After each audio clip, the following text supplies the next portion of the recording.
जय हिंद दोस्तों। आज के इस इम्पॉर्टेंट लेक्चर में हम सभी डिस्कस करेंगे 24 जून 2026 के डेली करेंट अफेयर्स को। तो आप इस पूरे लेक्चर को बहुत ही ध्यान से लास्ट तक जरूर देखिएगा। लास्ट में आपसे क्वेश्चन पूछा जाएगा जिसका आंसर कमेंट बॉक्स में बताना है। तो चलिए पहला और इम्पॉर्टेंट क्वेश्चन डिस्कस करते हैं।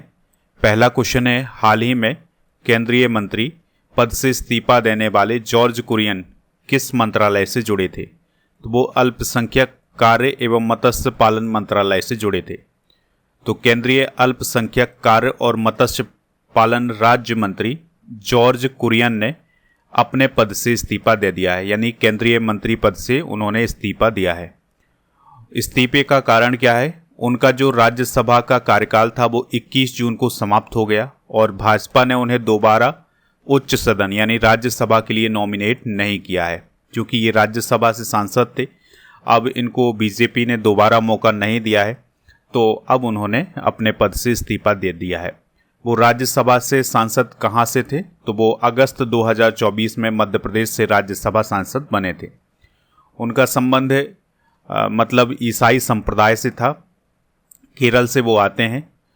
दोस्तों, उनका जो अभी इस्तीफा हुआ है उसमें संवैधानिक प्रावधान क्या है? तो राष्ट्रपति द्रौपदी मुर्मू ने प्रधानमंत्री नरेंद्र मोदी जी की सलाह पर संविधान के अनुच्छेद 75 के खंड 2 के तहत उनका इस्तीफा स्वीकार किया है। स्टडी करके ऐप को इंस्टॉल कर लें। ई बुक वाले सेक्शन पर जाकर के आप मंथली करेंट अफेयर्स इन सभी की ई बुक प्राप्त कर सकते हैं। अगला क्वेश्चन है, मार्केटा बांद्रासोवा पर कितने वर्ष का प्रतिबंध लगाया गया है? तो टेनिस की खिलाड़ी हैं मार्केटा बांद्रासोवा, तो उन पर हाल ही में 4 साल का प्रतिबंध लगाया गया है। ठीक है, तो उन पर प्रतिबंध किसने लगाया है? अंतर्राष्ट्रीय टेनिस इंटीग्रिटी एजेंसी ने, यानी ITIA ने उन पर 4 साल का बैन लगाया है। और वो किस देश की टेनिस खिलाड़ी हैं? तो वो चेक गणराज्य की टेनिस खिलाड़ी हैं। टेनिस से उनका संबंध है और उन पर 4 साल का बैन लगाया गया है, यानी कि 4 साल तक वो किसी भी प्रतियोगिता में भाग नहीं ले सकती हैं। उन्होंने 2023 में विंबलडन का खिताब भी जीता था। हाल ही में GI टैग प्राप्त इंदौरी मालवी आलू किस राज्य से संबंधित है? आंसर हो जाएगा मध्य प्रदेश। अब चूंकि इसमें इंदौरी शब्द छुपा हुआ है, इंदौरी शब्द है, तो आप समझ जाइएगा कि ये मध्य प्रदेश से संबंधित है। तो मध्य प्रदेश के 3 कृषि प्रोडक्ट को हाल ही में GI टैग प्रदान किया गया है। तो इसमें पहला प्रोडक्ट है इंदौरी मालवी आलू, दूसरा है गराडू और तीसरा है बालम ककड़ी। तो इन 3 प्रोडक्ट को हाल ही में GI टैग मिला है। तो जो इंदौरी मालवी आलू है ये इंदौर जिला से संबंधित है, गराडू कंद जो है ये रतलाम जिला से संबंधित है और बालम ककड़ी जो कि एक खीरा है ये रतलाम जिला से संबंधित है। इंदौरी मालवी आलू की विशेषताओं की अगर हम बात करें तो इसमें शुगर और स्टार्च की मात्रा बहुत कम होती है और ये तलने के बाद भी सफ़ेद ही रहता है। इसका उपयोग चिप्स, फ्रेंच फ्राइज और इंदौर के जो स्ट्रीट फूड होते हैं उनमें इस्तेमाल किया जाता है। अगला क्वेश्चन है, महर्षि सुश्रुत की प्रतिमा किस देश में स्थापित की गई है? आंसर हो जाएगा स्कॉटलैंड में। तो स्कॉटलैंड में हाल ही में महर्षि सुश्रुत की प्रतिमा स्थापित की गई है। तो ये प्रतिमा कहाँ पर स्थापित की गई है? तो royal college of surgeons of Edinburgh, Scotland UK में इनकी प्रतिमा स्थापित की गई है। महर्षि सुश्रुत की बात करें तो ये शल्य चिकित्सा के जनक माने जाते हैं और इनके द्वारा एक ग्रंथ भी लिखा गया है जिसका नाम है सुश्रुत संहिता। हाल ही में स्थापित की गई प्रतिमाएं देखते हैं तो तमिलनाडु की सबसे ऊंची हनुमान प्रतिमा स्थापित की गई है तिरुचिरापल्ली श्रीरंगम में। पोट्टी श्री रामुलु की प्रतिमा अमरावती आंध्र प्रदेश में। लियोनेल मेसी की प्रतिमा कोलकाता में। भगवान श्री राम की 77 फीट ऊंची प्रतिमा गोवा में। जयप्रकाश नारायण की प्रतिमा गोरखपुर उत्तर प्रदेश में। महात्मा गांधी की प्रतिमा यूनिवर्सिटी ऑफ मोंटाना में। सुनील गावस्कर की प्रतिमा वानखेड़े स्टेडियम। न्याय की देवी की नई मूर्ति सुप्रीम कोर्ट में स्थापित की गई है और C राजगोपालाचारी की प्रतिमा राष्ट्रपति भवन में स्थापित की गई है। अगला क्वेश्चन है, राजस्थान समान नागरिक संहिता यानी UCC पैनल के अध्यक्ष के रूप में किसे नियुक्त किया गया है? आंसर हो जाएगा इसका जस्टिस रंजना प्रकाश देसाई। तो दोस्तों, अब राजस्थान में भी UCC लागू करने की तैयारी हो गई है। उसके लिए एक उच्च स्तरीय समिति का गठन किया गया है जिसका अध्यक्ष जस्टिस रंजना प्रकाश देसाई को बनाया गया है। ये सर्वोच्च न्यायालय यानी सुप्रीम कोर्ट की पूर्व न्यायाधीश है। अन्य सदस्य के रूप में शत्रुघ्न सिंह, वसंत सिंह छाबा, रामस्वरूप अग्रवाल और डॉक्टर सुचित चौहान को बनाया गया है। यूसीसी जो राजस्थान में लागू होगा, इसके अंतर्गत विवाह, तलाक और लिव इन रिलेशनशिप का रजिस्ट्रेशन करवाना अनिवार्य होगा और जो पॉलीगैमी होती है या बहुविवाह होता है उस पर प्रतिबंध का प्रस्ताव है। और इसके अलावा समान अधिकार प्रदान किए गए जाएंगे, यानी पैतृक संपत्ति में बेटे और बेटियों को समान अधिकार मिलेगा। आदिवासी अधिकार की अगर हम बात करें तो संवैधानिक प्रावधानों के तहत आदिवासी समुदाय के रीति रिवाजों और अधिकारों की रक्षा की जाएगी यूसीसी के द्वारा। यूसीसी का मतलब है अलग अलग धर्मों और समुदायों के लिए अलग अलग व्यक्तिगत कानून न होकर सभी नागरिकों के लिए एक जैसे कानून होना। अनुच्छेद 44 के अंतर्गत यूसीसी आता है। वर्तमान में यूसीसी गोवा में, उत्तराखंड में, गुजरात में और असम में लागू है। तो स्वतंत्रता से पहले गोवा में लागू हुई थी। तो गोवा में पुर्तगाली नागरिक संहिता 1867 है, लागू है वर्तमान में। और आज़ादी के बाद यूसीसी लागू करने वाला पहला राज्य है उत्तराखंड, दूसरा है गुजरात, तीसरा बना है असम और अभी मध्य प्रदेश और छत्तीसगढ़ में भी इस प्रकार की प्रोसेस चल रही है। अगला क्वेश्चन है ICC player of the month मई 2026 के पुरुष वर्ग का पुरस्कार किसने जीता है? आंसर हो जाएगा मुशफिकुर रहीम ने, जो कि बांग्लादेश के हैं। तो दोस्तों आईसीसी यानी इंटरनेशनल क्रिकेट काउंसिल के द्वारा हर महीने प्लेयर ऑफ द मंथ का अवार्ड दिया जाता है। तो मई 2026 के लिए पुरुष वर्ग में मुशफिकुर रहीम को दिया गया है, ये बांग्लादेश के हैं। और महिला की जो विजेता रही हैं वो लॉरेन वेल रही हैं, जो कि इंग्लैंड की हैं। ठीक है, तो इसमें आप इतना ही याद रखिएगा कि ICC player of the month मई में मुशफिकुर रहीम और लॉरेन वेल बनी हैं।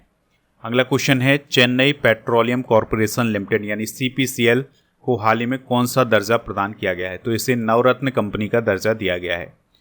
तो सीपीसीएल को नवरत्न कंपनी का दर्जा मिला है और इसका जो फुल फॉर्म है वो है चेन्नई पेट्रोलियम कॉरपोरेशन लिमिटेड। तो नवरत्न कंपनी का इसे दर्जा मिल गया है। इस दर्जे के साथ ही सीपीसीएल भारत की 28वीं नवरत्न केंद्रीय सार्वजनिक क्षेत्र का उद्यम बन गई है और अब कंपनी बिना सरकारी मंजूरी के 1000 करोड़ तक का निवेश स्वतंत्र रूप से कर सकती है। अंतर्राष्ट्रीय ओलंपिक दिवस कब मनाया जाता है? तो दोस्तों 23 जून को अंतर्राष्ट्रीय ओलंपिक दिवस मनाया जाता है। तो दुनिया भर के लोगों को शारीरिक गतिविधियों और खेल में भाग लेने के लिए प्रेरित करने के लिए ये दिवस मनाया जाता है। 2026 की थीम है you can do this let's move. तो ये थीम आप नोट कर सकते हैं। अंतर्राष्ट्रीय ओलंपिक समिति के बारे में आप याद रखिएगा कि इसकी जो स्थापना है वो 23 जून 1894 को हुई थी, इसलिए 23 जून को इंटरनेशनल ओलंपिक डे मनाया जाता है। इसकी जो स्थापना है ये पियरे डी कोबर्टिन के द्वारा की गई थी। मुख्यालय इसका लॉजेन स्विट्जरलैंड में है और क्रिस्टी कोवेंट्री इसकी वर्तमान में अध्यक्ष हैं। इसका उद्देश्य ओलंपिक खेलों का नियमित आयोजन करना। ओलंपिक ध्वज में 5 छल्ले होते हैं और पहला आधुनिक ओलंपिक 1896 में एथेंस में आयोजित किया गया था। 1920 के एंटवर्प ओलंपिक में पहली बार ओलंपिक ध्वज प्रदर्शित किया गया था।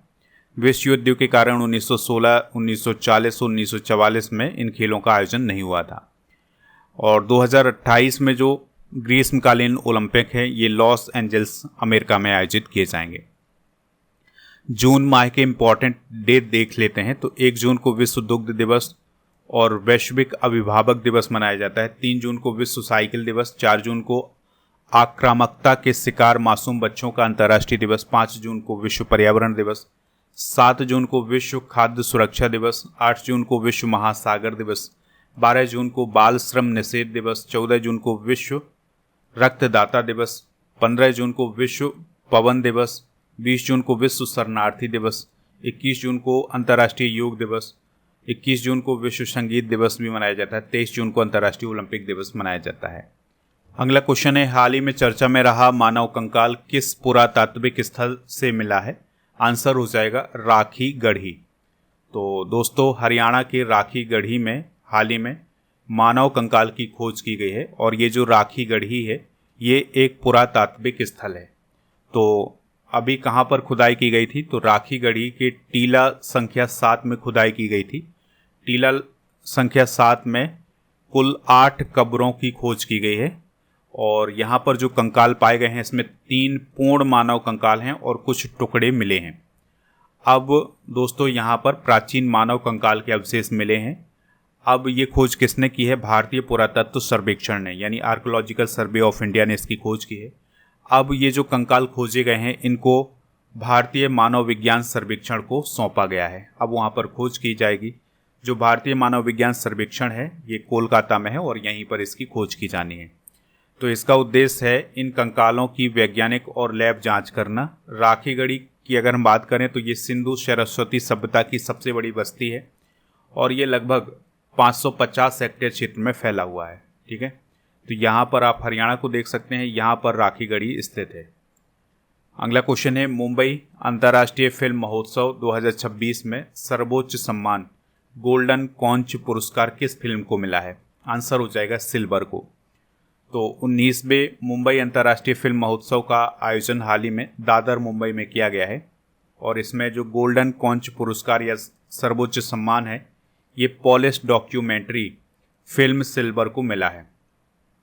सिल्वर फिल्म के निर्देशक कौन है? नतालिया कोनियार्च। ठीक है, और सर्वश्रेष्ठ भारतीय एनिमेशन फिल्म का जो अवार्ड है ये आर्मस्ट्रॉन्ग को मिला है और सर्वश्रेष्ठ भारतीय लघु कथा फिल्म सिल्वर कॉन्च का पुरस्कार स्मॉल क्लाउड्स को मिला है। ठीक है, तो ये हाल ही में मुंबई अंतर्राष्ट्रीय फिल्म महोत्सव में प्रदान किए गए अवार्ड हैं। आपको इसको जरूर याद रखना है कि मुंबई अंतर्राष्ट्रीय फिल्म महोत्सव 2026 में गोल्डन कॉन्च पुरस्कार पोलैंड की जो डॉक्यूमेंट्री है जिसका नाम सिल्वर है उसे दिया गया है। तो दोस्तों इस प्रकार से हमने आज के करेंट अफेयर्स को डिस्कस कर लिया है। आप स्टडी करके ऐप को इंस्टॉल कर लें। लूसेंट वाले कोर्स पर प्रीमियम कोर्स वाले ऑप्शन पर जाकर के और लूसेंट का कोर्स खरीद सकते हैं। इसके अलावा यहाँ पर आपको अर्जुन जेएस फाउंडेशन बैच भी मिल जाएगा, इनको ज्वाइन कर लीजिएगा। प्रीमियम कोर्स वाले ऑप्शन पर बहुत सारे कॉम्बो पैक हैं, इनको ज्वाइन कर लें। टेस्ट सीरीज वाले ऑप्शन पर जीके और करेंट अफेयर्स की टेस्ट सीरीज है। ई बुक वाले सेक्शन पर आपको monthly current affairs, yearly current affairs, half yearly current affairs, इन सभी की ई बुक मिल जाएगी, तो इनको जाकर के प्राप्त कर लें। चलिए कल के करेंट अफेयर्स को रिवाइज करते हैं। ब्रिटेन के प्रधानमंत्री पद से इस्तीफा किसने दिया है? Keir Starmer. FIH hockey women's nations cup 2025-26 का खिताब किसने जीता है? भारत। इंडियन एथलेटिक्स अवार्ड 2026 में best male athlete of the year का पुरस्कार किसे मिला है? नीरज चोपड़ा। विश्वास विदु सपकाल किस देश में भारत के राजदूत बने हैं? स्लोवाकिया। कौन सा जहाज भारतीय नौसेना में शामिल हुआ है? INS Dunagiri. 200 T20 international match खेलने वाली दुनिया की पहली महिला खिलाड़ी कौन बनी है? हरमनप्रीत कौर। किस देश की मुख्य भूमि पर अत्यधिक संक्रामक बर्ड फ्लू H5N1 का मामला मिला है? ऑस्ट्रेलिया। भारत में डिजिटल शिक्षा को बढ़ावा देने के लिए एशियन डेवलपमेंट बैंक ने किस संस्था के साथ साझेदारी की है? स्कूल नेट इंडिया लिमिटेड के साथ। राष्ट्रीय सिकिल सेल एनीमिया उन्मूलन मिशन का किस वर्ष तक सिकिल सेल एनीमिया को पूरी तरह खत्म करने का लक्ष्य रखा है? 2047 तक। आज के जनरल नॉलेज के पिटारे में हम प्रमुख देशों की करेंसी डिस्कस करेंगे। तो थाईलैंड की बात है, मलेशिया की रिंगिट है, नाइजीरिया की नायरा है, वियतनाम की डोंग, बांग्लादेश की टका, तुर्की की तुर्की लीरा, दक्षिण कोरिया की वॉन, स्विट्जरलैंड की स्विस फ्रैंक, सऊदी अरब की सऊदी रियाल और दक्षिण अफ्रीका की रैंड। तो इनको याद रखिएगा, ये वो करेंसी हैं जो अक्सर एग्ज़ाम में पूछी जाती हैं, क्योंकि ये ज़्यादातर लोगों को पता नहीं होती हैं, तो आपको इनको नोट कर लेना है। ठीक है, बाकी जो जैसे भारत है, श्रीलंका है और अमेरिका है, इनकी तो पता होती है। ठीक है, लेकिन जो थाईलैंड, मलेशिया, नाइजीरिया, वियतनाम होती हैं, इनकी करेंसी थोड़ी अपन को जनरली पता नहीं होती है, इसलिए इनको आपको नोट करना है। दोस्तों कल के करेंट अफेयर्स में आपसे जो क्वेश्चन पूछा गया था उसका आंसर था जय साय। ICC के चेयरमैन पूछे थे, तो ICC के चेयरमैन कौन है? जय साय। आज आपके लिए क्वेश्चन है, हरिणी अमर सूर्या किस देश की PM है? जो भी इसका राइट आंसर हो कमेंट बॉक्स में हमें ज़रूर बताइएगा और टेलीग्राम चैनल को ज्वाइन कर लें और ई बुक वगैरह ये सब ऐप से प्राप्त कर